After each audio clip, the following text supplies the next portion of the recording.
Quel petit pot acheter pour bébé?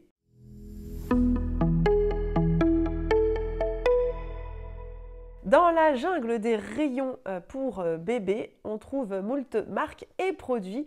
Alors, lesquels peut-on acheter pour pouvoir apporter le meilleur à notre enfant? Bonjour, je suis Nathalie, accompagnante parentale et bienvenue sur ma chaîne.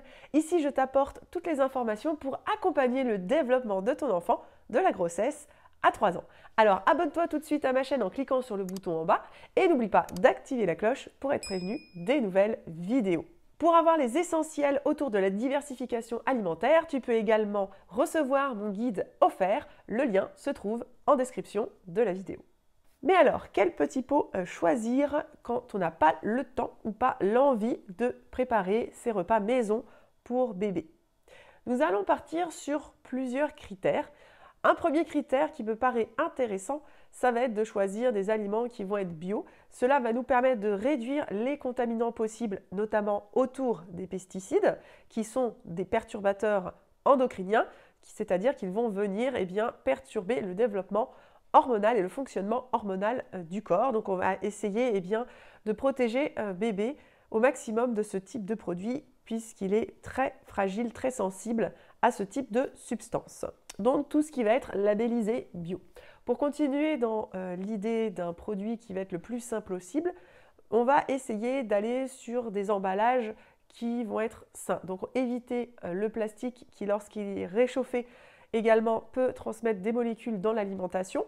Je pense notamment au bisphénol, même s'il est exclu maintenant par rapport au bisphénol A, il existe plein d'autres substances chimiques qui ne sont pas forcément recommandables, qui sont également des perturbateurs endocriniens et donc on va les éviter. Donc si on peut aller sur du verre par exemple, c'est une bonne option. Cependant, lors de la diversification, il y a certaines marques qui vont vous proposer par la suite des assiettes repas qui vont ressembler un peu plus à un repas de grand, si je puis dire, plus proche d'un repas d'un adulte et ça peut être éventuellement intéressant par rapport à ça pour ne pas rester toujours sur des choses très liquides dans des pots tout simplement, dans les petits pots traditionnels. Ensuite, pour aller vers des produits qui vont avoir un maximum de goût, l'idée, ça peut être d'aller en rayon frais où on peut trouver certains produits pasteurisés. Je pense notamment à la marque Comme des Papas qui peut se trouver également en ligne et qui va livrer directement chez vous. Alors évidemment, le coût sera supérieur puisque les dates de péremption sont beaucoup plus courtes. Vous allez pouvoir les stocker donc de manière limitée dans le temps. Par contre, cela vous assure des produits de saison avec une qualité nutritionnelle et gustative qui sera bien supérieure aux petits pots traditionnels stérilisés. Ce qui est très important également, c'est de ne pas acheter toujours les mêmes. Sinon, vous allez avoir un panel alimentaire chez votre enfant qui sera extrêmement restreint, ce qui ne va pas aider notamment à pouvoir l'aider à pouvoir goûter à plein de saveurs différentes et ce qui peut être finalement un frein supplémentaire lors du passage de la néophobie alimentaire, donc cette période où l'enfant va se mettre à refuser certaines catégories d'aliments et on peut avoir une néophobie alimentaire qui sera donc plus marquée vers ces 2 ans. Donc on essaye de choisir un maximum de petits pots différents. Donc on peut passer par des marques différentes et de ne pas acheter tout le temps la même référence. Voilà, vraiment d'essayer de varier un maximum car c'est au début de la diversification alimentaire que l'enfant est curieux et a envie de tout goûter, de tout mettre en bouche. Comme il met en bouche tous les objets de votre maison, il va mettre en bouche également tous les aliments que vous pouvez lui proposer. Donc il faut en profiter un maximum pour qu'il puisse avoir ce goût et cette habituation à différents aliments et à différentes couleurs et textures.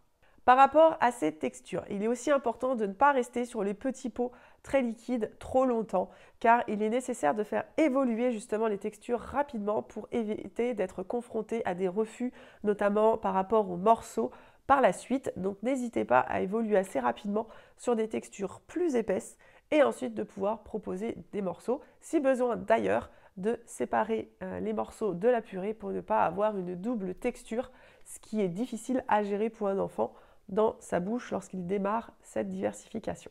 Vous retrouverez une sélection de petits pots dans la description de cette vidéo. J'espère qu'elle vous a plu, alors n'hésitez pas à mettre un pouce bleu si c'est le cas. Si vous avez des questions, à les poser en commentaire et je vous dis à la semaine prochaine pour une nouvelle vidéo.